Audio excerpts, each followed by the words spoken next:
אתגר, אני אדריכל יזם וקבלן, אני נמצא פה מתוך הפורום להתחדשות עירונית. יש לי 3 דברים לומר, מאוד קצרים. 1, כיום יש לנו בעיה של ביטוח לעבודות קטנות לקבלנים. אני היום מחכה כבר למעלה מחודש כדי לקבל הצעות מחברות הביטוח כדי להתחיל עבודות. אני יודע בוודאות שיש היום קבלנים שעובדים בלי ביטוח ולוקחים את הסיכון על עצמם, וזה דבר שהוא... זה לא בדיוק השטח שלי, אבל תסביר. זה לא משתלם. חברות הביטוח הפסיקו לתת ביטוחים לחברות, כאילו לעבודות קטנות, לתמ"א 38-1 ולעבודות של ממ"דים ושיפוצים.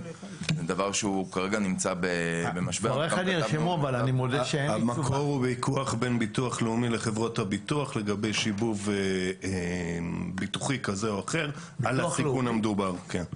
בעיקר על העובדים שנמצאים בעבודה. אוקיי. זה סיפור מאוד דרמטי, וזה מצריך טיפול.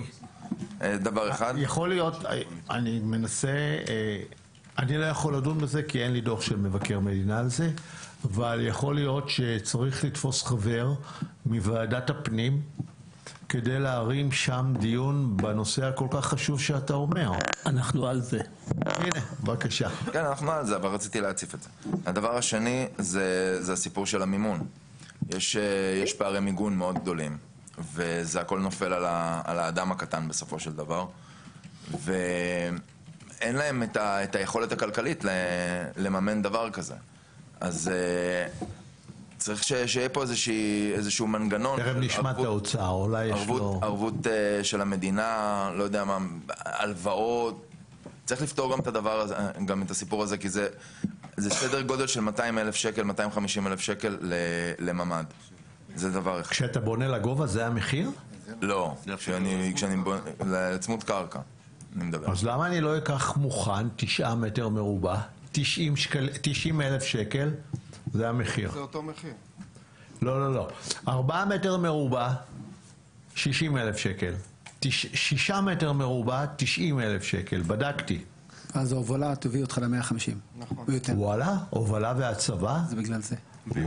אתה גם צריך ביסוס. ואם אתה צריך ביסוס שונה בשביל להתייחס לבנייה יותר לגובה, זה מעלה עוד יותר. אי אפשר לברוח.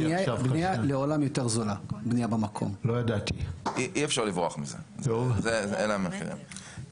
והדבר האחרון זה ברגע שאנשים יפעלו ויציבו ממ"דים ויבנו ממ"דים, להערכתנו זה יפגע באפקט של ההתחדשות העירונית שאנחנו רוצים להגיע אליה. כי בן אדם השקיע את הכסף, יצר לעצמו עוד חדר, עוד ממ"ד, עוד סיטואציה, הוא עכשיו לא יהיה רתום לסיפור של העירונית, ואנחנו נמצא את עצמנו בבתים. ההתחדשות העירונית כל כך, הנושא הזה הופרט גם בנושא החתימות שהקלו וגם כדי להכריח את האחרים. אין לי תשובות.